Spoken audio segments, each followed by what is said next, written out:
Experiencing no signal, input issues, or port failures with your Hisense TV's HDMI? You're not alone. Many users, especially with models from the mid-2020s, U8, U9, A6 series, report these problems.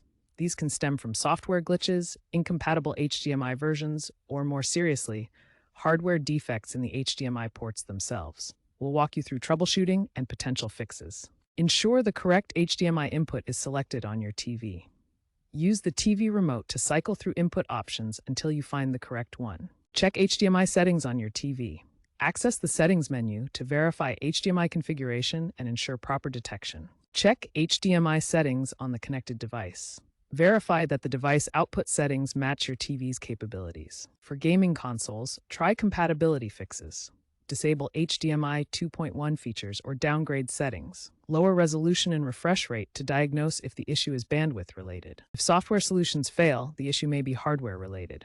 Visually inspect the HDMI ports on your TV for bent pins, debris, or corrosion. Carefully clean the contacts with isopropyl alcohol and a microfiber cloth.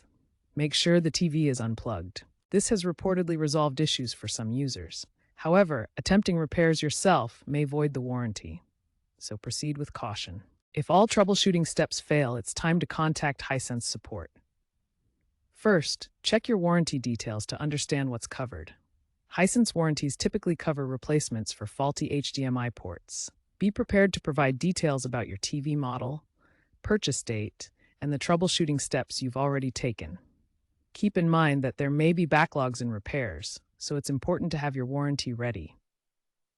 For physical damage, professional servicing is advised to avoid voiding your warranty. Looking ahead, HDMI may become less critical with the rise of wireless HDMI and technologies like Wi-Fi Direct. Hisense's newer models are integrating these options. Future TVs may also prioritize software-based fixes using AI diagnostics. While HDMI port failures are a current concern, reinforced designs and modular ports could reduce these issues in the long term. Until then, understanding troubleshooting steps remains crucial.